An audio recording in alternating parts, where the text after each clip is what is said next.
पत्रस की दूसरी पत्री, उसके पहले अध्याय की पहली आयत में लिखा है, शमौन पत्रस की ओर से। शमौन नाम निश्चय ही एक दिया या रखा गया नाम था। पत्रस वह नाम है जिसे यीशु ने पत्रस को दिया था, जो कि आगे लिखा है, यीशु मसीह का दास और प्रेरित है। ऐसा प्रतीत होता है कि दास या बंधुआ दास पहले था, बाद में प्रेरित। और आगे लिखा है, उन लोगों के नाम जिन्होंने हमारे परमेश्वर और उद्धारकर्ता यीशु मसीह की धार्मिकता द्वारा हमारे समान बहुमूल्य विश्वास प्राप्त किया है। इस प्रकार पत्रस स्वयं का परिचय एक लेखक के रूप में कराता है। वह उन्हें लिख रहा है जिन्होंने बहुमूल्य विश्वास को प्राप्त किया है।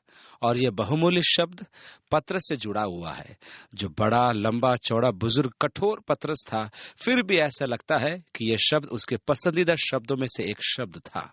दूसरी आयत में लिखा है, परमेश्वर की और हमारे प्रभु यीशु के पहचान के द्वारा अनुग्रह और शांति तुम में बहुतायत से बढ़ती जाए।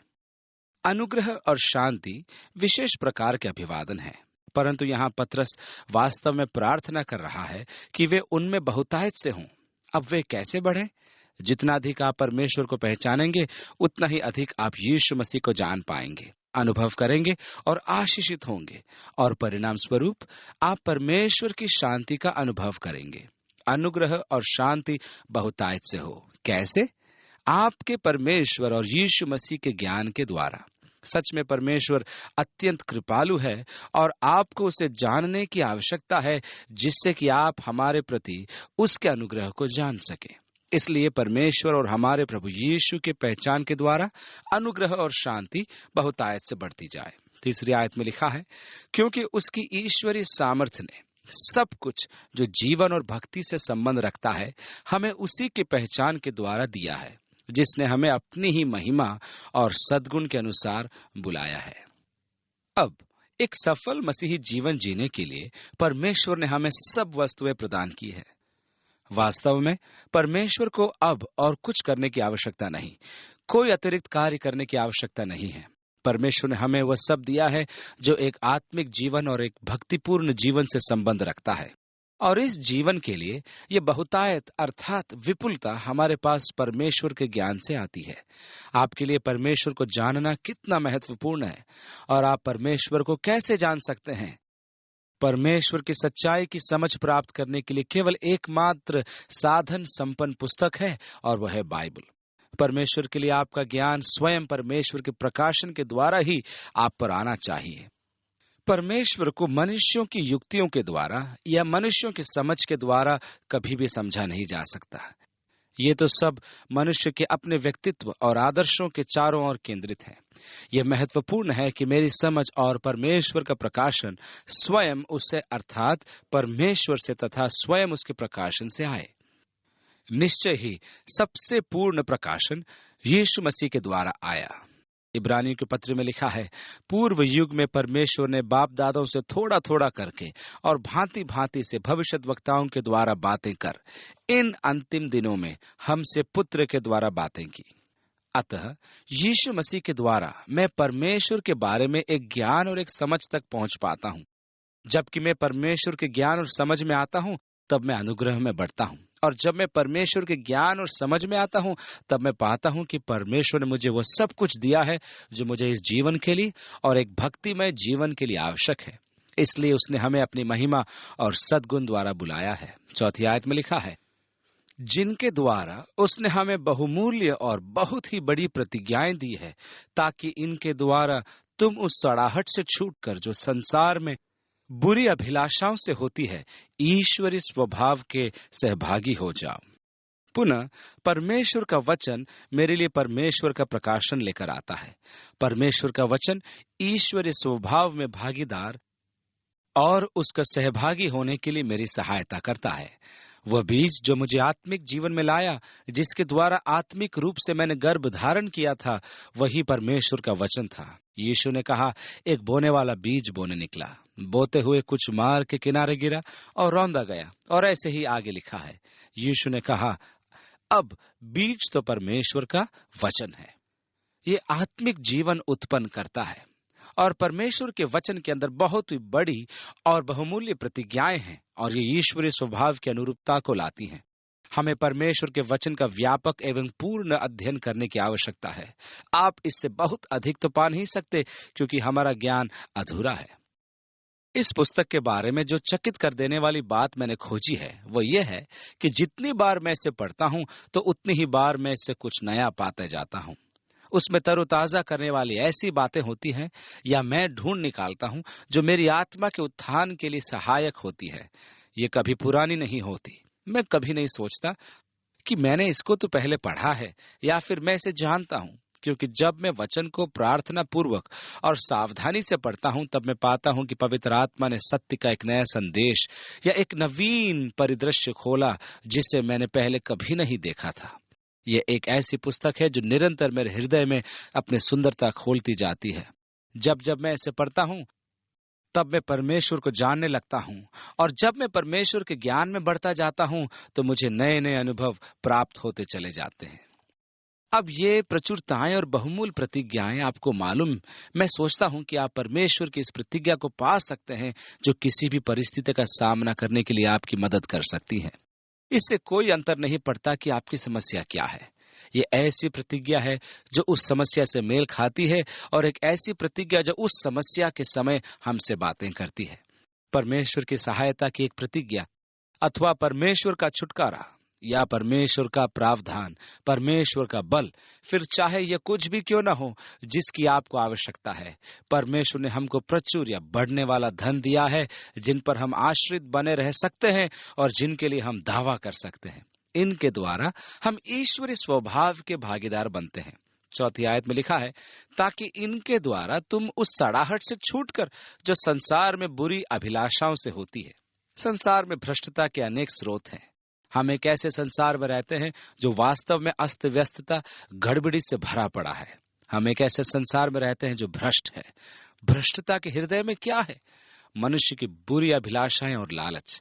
परमेश्वर का धन्यवाद हो, हम इनमें से बच निकले परमेश्वर के ज्ञान और वचन के द्वारा और ईश्वरीय स्वभाव में सहभागी होने के द्वारा। कितनी महत्वपूर्ण बात है कि हमें निरंतर परमेश्वर का वचन खिलाया जाना चाहिए। यह परमेश्वर का वचन ही है जो आत्मिक मनुष्य को भोजन प्रदान करता है। मेरा शारीरिक या दैहिक पहलू है तो मेरा एक आत्मिक पहलू भी है। मैं हमेशा शारीरिक पहलू को खिलाते रहने की चिंता में लगा रहता हूँ। ये अपनी मांगे मुझे करता है। प्रातःकाल, दोपहर और शाम होने पर मेरा शारीरिक पहलू अपनी मांगे रखना आरंभ कर देता है और मैं इसकी चिंता में लग जाता हूँ। मैं देखता हूँ कि इसे ठीक से खिलाया गया है कि नहीं। मैं देखने का प्रयास करता हूँ कि मुझे अच्छी संतुलित खुराक मिली है कि नहीं। मुझे अन्न, सब्जियां, फल, हरी भाजियां, पीली सब्जियां और इस तरह की भांति भांति की अच्छी वस्तुओं का संतुलित भोजन करना मुझे बड़ा आनंद आता है। मैं इन्हीं को खाकर बड़ा हुआ हूँ। यदि ठीक इसी प्रकार से हम शारीरिक मनुष्य के समान आत्मिक मनुष्य को भी आत्मिक भोजन खिलाते रहें, तब हम आत्मिक रूप से कितने बलवंत बन जाएंगे। हम इस बात का निश्चय कर लें कि हमने एक अच्छी संतुलित खुराक खाई है या पाई है कि नहीं। बहुत बार हम परमेश्वर के वचन को पढ़ते और सोचते हैं कि मानो वास्तव में मन लगाकर पढ़ेंगे, पर तभी हमको मालूम होता है कि अरे ये भोजन छोटा है, इसलिए आज रात को इसी को पढ़ना बेहतर होगा। और तब मैं अपने विवेक को संतुष्ट करने का प्रयास करता हूँ और कहता हूँ ठीक है, आज मैं वचन पढ़ रहा हूँ, कल ज्यादा पढ़ लूंगा। पर वास्तव में मैंने स्वयं को वचन खिलाया नहीं। वचन को खोलना काफी नहीं है, पर उसे पढ़ना, उस पर मनन करना बहुत जरूरी है, ताकि हमारे पास एक अच्छा संतुलित भोजन हमेशा रहे। यह हमारे लिए परमेश्वर का ज्ञान लाता है। यह हमें ईश्वरीय स्वभाव में सहयोगी बनाने के लिए मदद करता है। सद्गुण शब्द का अर्थ है एक वह जो विरोध का सामना करने पर भी स्थिर रहता है, एक वो जो युद्ध के मैदान से भागता नहीं। 5वीं आयत में आगे लिखा है, इसी कारण तुम सब प्रकार का यत्न करके अपने विश्वास पर सद्गुण और सद्गुण पर समझ और समझ पर संयम और संयम पर धीरज और धीरज पर भक्ति और भक्ति पर भाईचारे की प्रीति और भाईचारे की प्रीति पर प्रेम बढ़ाते जाओ। अब मान लीजिए ये सारी बातें एक सीढ़ी के समान हैं, तो मैं आपसे पूछना चाहता हूं, आप किस सीढ़ी पर खड़े हैं? क्या आप अपने आत्मिक जीवन की चाल में विकास कर रहे हैं? पीछे देखिए, क्या बीते वर्ष आपने उन्नति की? क्या सच में आपके जीवन में आत्मिक लाभ हुआ है, या आप मात्र तल्ला घिस रहे हैं, या ऊपरी तल पर चल रहे हैं, या पांव चक्की चला रहे हैं? भरण पोषण कर रहे हैं या समय व्यतीत कर रहे हैं? बाइबल वास्तव में हमें बनाए रखने के लिए प्रोत्साहित नहीं करती। ये हमेशा हमें बढ़ने के लिए, विकास करने के लिए, विश्वास पर सद्गुण और सद्गुण पर समझ जोड़ने के लिए उत्साहित करती रहती है। विकास करना और उन्नति का अनुभव करने के लिए प्रोत्साहित करती रहती है। मैं आपको प्रोत्साहित करूंगा कि अपने जीवन पर दृष्टि करें। इस समय आप कौन सी सीढ़ी पर खड़े हैं, आप कहां जा रहे हैं और आपका आत्मिक लक्ष्य क्या है? 8वीं आयत में लिखा है, क्योंकि यदि ये बातें तुम में वर्तमान रहें, यानी कि भक्ति या धर्म परायणता, भाईचारे की प्रीति, दया, यदि सब बातें तुम में वर्तमान रहें, और आगे लिखा है, और बढ़ती जाएं, तो तुम्हें हमारे प्रभु यीशु मसीह की पहचान में निकम्मे और निष्फल न होने देंगी। देखिए, तब वास्तव में आपका जीवन फल लाना आरंभ कर देगा। कभी कभी लोग मेरे पास आकर कहते हैं, मैं आत्मिक रूप से बहुत सूखापन महसूस कर रहा हूं और मुझे ऐसा लग रहा है कि मैं बढ़ नहीं रहा। यत्न करके अपने विश्वास पर सद्गुण और सद्गुण पर समझ और समझ पर संयम शायद आप नहीं बढ़ा रहे होंगे, और इसी प्रकार की अन्य बातें। यदि आप में ये सब बातें हों और यदि वे आप में बढ़ती जाएं, तो आप कभी भी असफल या बंजर नहीं होंगे। आपका जीवन हमारे प्रभु के ज्ञान और समझ से भर जाएगा, जिसके द्वारा आपके जीवन में अनुग्रह और प्रेम और शांति गुणात्मक रूप से बढ़ते चले जाएंगे। 9वीं आयत में लिखा है, क्योंकि जिसमें ये बातें नहीं।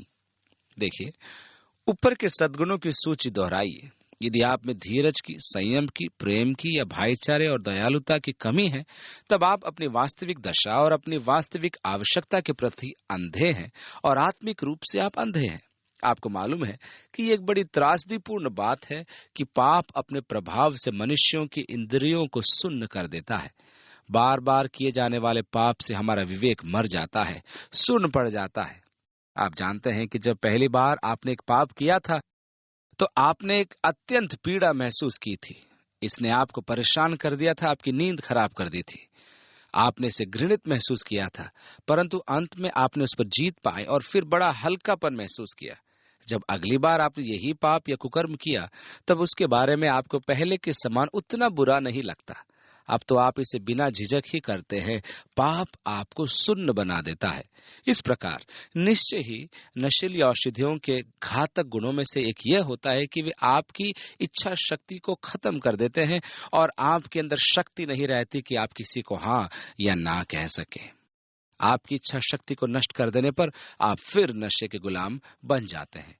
पाप भी कुछ इसी ढंग से होता है। यह आपको अंधा कर देता है, आपके अंदर से अनंत का भाव मिटा देता है। जब हम अनंत का भाव खो बैठते हैं, तब हमेशा खतरनाक स्थिति हमारे जीवन में पैदा हो जाती है। हम इससे आगे को देख नहीं सकते।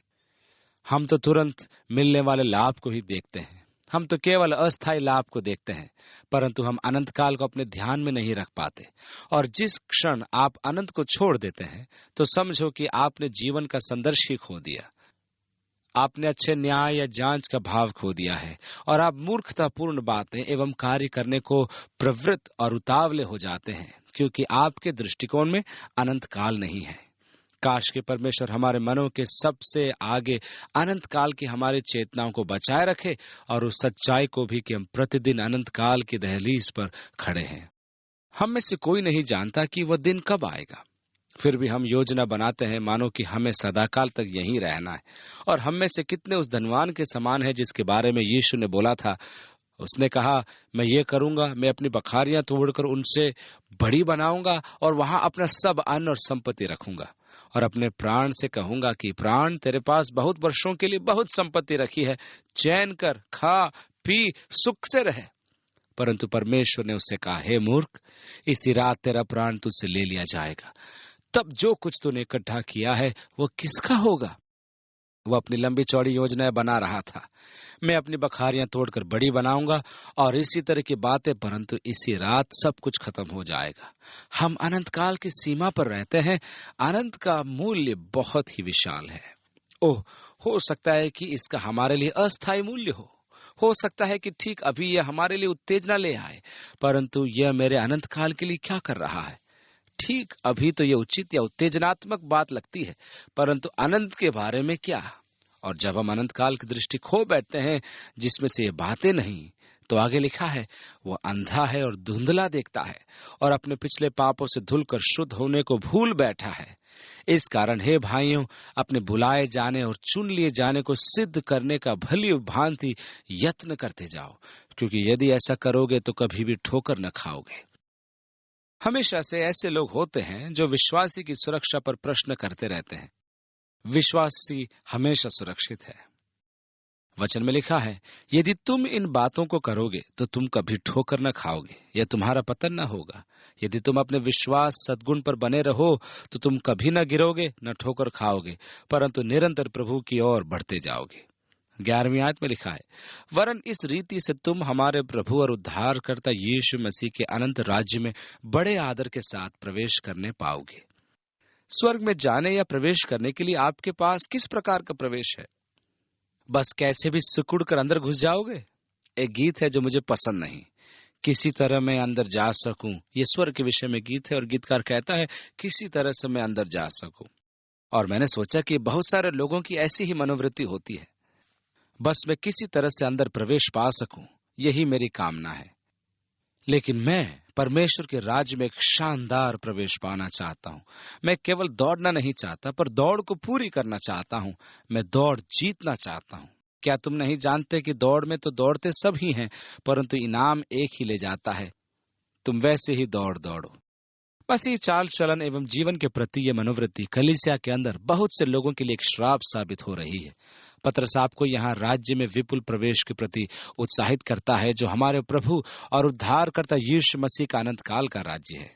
12वीं आयत में लिखा है, इसलिए यद्यपि तुम ये बातें जानते हो और जो सत्य वचन तुम्हें मिला है उसमें बने रहते हो, तो भी मैं तुम्हें इन बातों की सुधि दिलाने को सर्वदा तैयार रहूंगा।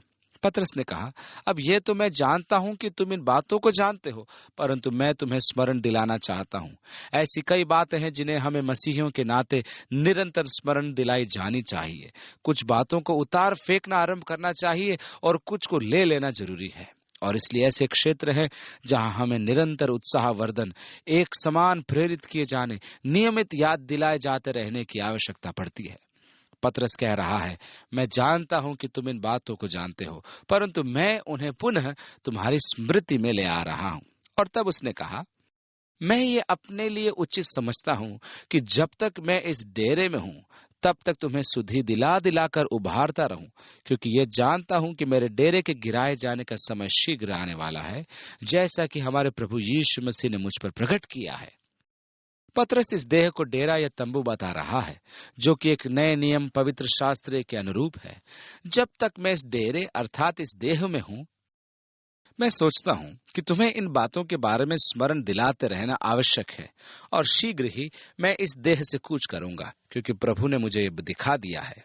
और इस प्रकार इन बातों को तुम्हें लिख रहा हूं कि चाहे मैं तुम्हारे बीच से कूच कर जाऊं, ये तुम्हें तब भी याद आती रहे। इन महत्वपूर्ण बातों को पत्र में लिखने का अभिप्राय यह है कि ये बातें उन्हें मेरे जाने के बाद भी निरंतर याद दिलाती रहें। अर्थात जब वे इस पत्र को पढ़ते हैं तो ये बातें उनके लिए एक स्मरण पत्र के रूप में हो जाएंगी। इस देह को एक डेरे के रूप में सोचने के विचार को मैं बहुत पसंद करता हूं, क्योंकि डेरा या तंबू को कभी स्थायी निवास स्थान के रूप में नहीं सोचा गया। इसे हमेशा अस्थायी आवास के रूप में देखा गया है, जो हमेशा उखाड़े जाने, उठाकर ले जाने के लिए तैयार रहती है। कुछ सप्ताह छुट्टियां बिताने के लिए तो अच्छा है, पर एक तंबू में लगातार रहना आपको थका देगा। इससे तो अच्छा है कि आप अपने घर वापस लौट जाएं, जहां घर की सुविधाएं हैं। अब हमसे कहा गया है कि जब ये डेरा सरीका घर गिराया जाएगा तो हमें परमेश्वर की ओर से स्वर्ग पर एक ऐसा भवन मिलेगा जो हाथों से बना हुआ घर नहीं, परंतु चिरस्थायी है। पतरस ने कहा, मैं शीघ्र ही जैसा प्रभु ने मुझे दिखाया है अपने डेरे से कूच कर जाऊंगा। इसलिए मैं ऐसा यत्न करूंगा कि मेरे कूच करने के बाद तुम इन सब बातों को सर्वदा स्मरण कर सको, क्योंकि जब हमने तुम्हें अपने प्रभु यीशु मसीह की सामर्थ का और आगमन का समाचार दिया था, तो वह चतुराई से गढ़ी हुई कहानियों का अनुकरण नहीं था, वरन हमने आप ही उसके प्रताप को देखा था। मैं सोचता हूं कि कम से कम हमें इस संभावना पर ध्यान देना चाहिए कि कहीं ये चालाकी से युक्ति निकालकर या गढ़ी गई काल्पनिक कथाएं हैं कि इन लोगों ने एक साथ बैठकर षड्यंत्र रचा, कहानी बनाई और कहानी को बार बार दोहराकर याद किया और फिर इसे फैलाने का कुचक्र रचा। क्योंकि जिस क्षण आप इस पर ध्यान लगाते हैं, आप पाते हैं कि यह कितनी हास्यास्पद बात बन जाती है और आप इसे देख सकते हैं कि ये चतुराई से गढ़ी हुई कहानियां नहीं हो सकती, क्योंकि बहुत से लोगों ने इसे जांचा, परखा और विस्तार से इसका अध्ययन किया है। यदि ये चतुराई से गढ़ी कहानियां होती, तब वहां इसके दोष भी प्रकट हो गए होते या खोज लिए गए होते और बहुत पहले ही संपूर्ण सामग्री को निरस्त कर दिया गया होता। आप ही देखें, इस संपूर्ण कहानी में ऐसा एक भी शिलाखंड नहीं जिसकी बारीकी से जांच नहीं की गई और इसके प्रत्येक पहलू से इसका अध्ययन भी किया न गया हो। यदि यह मनगढ़ंत कथा है, तो आप इसके सामर्थ्य को कैसे समझाएंगे जो जीवनों को बदलती रहती है? जीवन जो परिवर्तित हो चुके हैं, उनके बारे में आप क्या कहेंगे? चतुराई से गढ़ी कहानी ऐसा नहीं कर सकती। पतरस ने कहा, हमने आप ही उसके प्रताप को देखा है। और 17वीं आयत में, क्योंकि जब उसने परमेश्वर पिता से आदर और महिमा पाई और उस प्रतापमय महिमा में से ये वाणी आई, ये मेरा प्रिय पुत्र है जिससे मैं प्रसन्न हूं, तब हम उसके साथ पवित्र पहाड़ पर थे और स्वर्ग से ये वाणी आते सुनी। अब पतरस यीशु द्वारा याकूब और यूहन्ना के साथ एक ऊंचे पर्वत पर ले जाया गया था और वहां उनके सामने उसका रूपांतरण हुआ और उन्होंने उसे उसके रूपांतरित महिमा में देखा और उसके पास मूसा और एलिया प्रकट हुए और उससे बातें कर रहे थे। और जब शिष्यों ने फिर ऊपर की ओर देखा तो मूसा और एलिया लुप्त हो चुके थे और वहां केवल यीशु अकेला खड़ा था। वो बोल ही रहा था कि एक उजले बादल ने उन्हें छा लिया और उस बादल में से ये शब्द निकला, ये मेरा प्रिय पुत्र है जिससे मैं प्रसन्न हूं, इसकी सुनो। आप स्वयं देखें, उन्होंने व्यवस्था सुनी थी, उन्होंने नबियों को सुना था और अब परमेश्वर कह रहा है, मेरे पुत्र की सुनो। परमेश्वर जिसने आदि काल से हमारे बाप दादाओं से भविष्यद्वक्ताओं के द्वारा थोड़ा थोड़ा करके बातें की थी, अब इन अंतिम दिनों में अपने निज पुत्र के द्वारा बोला है, यह मेरा प्रिय पुत्र है, इसकी सुनो। व्यवस्था मूसा के द्वारा आई, अनुग्रह और सच्चाई प्रभु यीशु मसीह के द्वारा। और इसलिए पतरस ने कहा, हमने वाणी सुनी, हमने देखा और इन बातों के हम गवाह हैं। 19वीं आयत, हमारे पास जो भविष्यद्वक्ताओं का वचन है वह इस घटना से दृढ़ ठहरा। तुम ये अच्छा करते हो जो ये समझकर उस पर ध्यान करते हो कि वह एक दिया है जो अंधियारे स्थान में उस समय तक प्रकाश देता रहता है जब तक कि पौ न फटे। अब यह भविष्यवाणी परमेश्वर का वचन एक प्रकाश के समान है जो कि अंधेरे स्थान में तब तक प्रकाश देता रहता है जब तक कि पौ न फटे, सवेरा न हो। रात्रि के समय के दौरान अभी भी आपका मार्गदर्शन करने के लिए प्रकाश है। मानव इतिहास के अंधकारपूर्ण समयों से लेकर एक प्रकाश जलता रहा है जो परमेश्वर का वचन है और इसकी पौ फटने की भविष्यवाणी की गई है और भोर का तारा अर्थात यीशु मसीह तुम्हारे हृदयों में न चमक उठे। इसलिए भविष्यवाणी का यह निश्चित वचन एक दिन पूरा होगा, क्योंकि ये प्रभु के वचन में लिखा है। ये सच है कि पवित्र शास्त्र ने बहुत सी बातों की भविष्यवाणी की है जो सब की सब पूरी हुई और पूरी होने वाली हैं। वे 100% सटीक एवं सत्य हैं। मेरा मतलब यह है कि यदि आप एक भविष्यवाणी में चूक जाते हैं और तब संपूर्ण बात को संदेह की दृष्टि से जब आप खोज करने लगते हैं, तो ये बहुत ही खराब है। यदि आप एक भविष्यद्वक्ता बनना चाहते हैं तो एक सच्चे नबी से झूठा नबी बनना बहुत आसान है।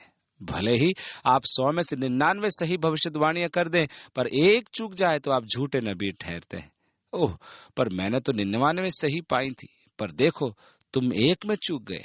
मेरे कहने का मतलब है कि 100% सही पाए जाने की आवश्यकता है। ऐसे लोग हैं जो धार्मिक जोश में अंधे हो जाते हैं। वे उस सत्य को अनदेखा करने की इच्छुक हैं कि जोसेफ स्मिथ ने कहा कि चंद्रमा पनीर में से बना था, और यह कि यहोवा विटनेस वालों ने भविष्यवाणी की थी कि यीशु 1917 में आ रहा है, और बाद में कहा कि 1925 में। भविष्यवाणी करना एक खतरनाक विषय है। चूंकि परमेश्वर का वचन सत्य है, अतः ये मैदान में जोखिम उठाना है कि साहसिक कार्य करते रहे और परमेश्वर की बातों को लोगों तक पहुंचाते रहे। 20वीं आयत में लिखा है, पर पहले ये जान लो कि पवित्र शास्त्र की कोई भी भविष्यवाणी किसी के अपने ही विचारधारा के आधार पर पूर्ण नहीं होती। मैं ऐसे लोगों से जो पवित्र शास्त्र की व्याख्या अपने ही ढंग से किया करते हैं प्रसन्न नहीं होता। कोई विशेष प्रकाशन जिससे पहले कभी किसी ने नहीं देखा और न पाया, परमेश्वर ने मुझे दिया है। मैं नहीं सोचता हूं कि मैंने कभी कोई नया सत्य खोजा है। किसी ने कहा है, क्या ये ईमानदारी वाला सत्य है? ठीक है, यदि ये सत्य है तो ये ईमानदार है। पवित्र शास्त्र अपने ही विचारधारा के अनुसार व्याख्या करने के लिए हमें नहीं दिया गया है। 21वीं आयत में, क्योंकि कोई भी भविष्यवाणी मनुष्य की इच्छा से कभी नहीं हुई, पर भक्त जन पवित्र आत्मा के द्वारा उभारे जाकर परमेश्वर की ओर से बोलते थे। इसलिए यहाँ हम पाते हैं कि पवित्र शास्त्र परमेश्वर की प्रेरणा से लिखवाया गया था। जैसे कि पौलुस ने तीमुथियुस को लिखते हुए कहा, संपूर्ण पवित्र शास्त्र परमेश्वर की प्रेरणा से रचा गया है। अब यह उन बातों में से एक है जिस पर शैतान आक्रमण करना चाहता है। उनमें से एक परमेश्वर का वचन है, दूसरा यीशु मसीह का परमेश्वरत्व है और तीसरा पवित्र आत्मा का कार्य है। और शैतान निरंतर इन तीनों पर आक्रमण करता है। परमेश्वर का वचन, क्या परमेश्वर ने कहा? और वह निरंतर परमेश्वर के वचन पर आक्रमण करता है। चूंकि उसके आक्रमणों के क्षेत्रों में से ये एक स्थल है, जैसा कि पतरस यहाँ बतलाता है कि पवित्र शास्त्र पवित्र आत्मा से प्रेरणा प्राप्त लोगों के द्वारा लिखा गया था। ये इसलिए स्वाभाविक है क्योंकि वह अब हमें झूठे शिक्षकों से सावधान करता है जो कि अंतिम दिनों में आएंगे। इन झूठे शिक्षकों का एक कथन यह है कि परमेश्वर का वचन प्रेरणा प्राप्त नहीं है। यह तो मनुष्यों का भ्रमशील वचन है, अथवा यह तो मनुष्यों की धारणा और मनुष्यों के विचारों से इतना अधिक विकीर्ण अथवा अलंकृत है कि कई स्थानों पर यह अविश्वसनीय बन गया है। इसलिए भक्त या पवित्र जनों ने पवित्र आत्मा के द्वारा उभारे जाकर इसे लिखा था। पतरस यहाँ पर बतलाता है। यिर्मयाह भविष्यद्वक्ता के दिनों में झूठे नबी थे जो राजा से कह रहे थे कि तू धन संपन्न अर्थात शिरोमणि होगा, यह कि तू शत्रु सेना को हरा देगा। यिर्मयाह ने राजा को सच्ची भविष्यवाणी दी थी, पर राजा यिर्मयाह की बात सुनना नहीं चाहता था। इन झूठे नबियों ने यिर्मयाह को ठट्टों में उड़ाया। एक नबी ने सींगों को आपस में मिलाया और यहाँ वहां दौड़ते हुए कहा कि इस प्रकार से राजा शत्रुओं को देश से खदेड़ देगा। वे झूठे नबी राजा को झूठी भविष्यवाणियां कर करके दिलासा दिला रहे थे। वे भविष्यवाणियां कर रहे थे शांति शांति, जब वहां कोई शांति नहीं थी। झूठे भविष्यद्वक्ता तो हमेशा से रहे हैं, लेकिन वो ऐसा एक विशेष लिबास नहीं पहनते जहां लिखा हो कि मैं एक झूठा नबी हूं। वे हमेशा भेड़ के समान दिखते हैं, परंतु होते और कुछ हैं। कभी कभी वे प्रेम टपकाते और प्रेममय वाक्यों को बोलते हुए आते हैं। बहुत बार आप उन्हें सुनते और कहते हैं, भाई ये तो भले हैं, अच्छे हैं। वे वास्तव में बहुत सारा सत्य बखान करते हैं, आप ऐसे कहते होंगे, पर उनमें छल से भरे हुए होते हैं। यदि एक झूठा नबी हमेशा झूठी बातें कहता रहे, तब जो कोई उसके पास आएगा वो उससे छला न जाएगा, नहीं धोखा पाएगा। सामान्यतः यह होता है कि वे 95% सच बोलते हैं और 5% झूठ। इस तरह से वे लोगों को धोखा देते हैं और उनको छल देते हैं, क्योंकि अधिकांश जो उन्होंने कहा वो सच होता है, इसलिए लोग उनके पीछे निकल पड़ते हैं।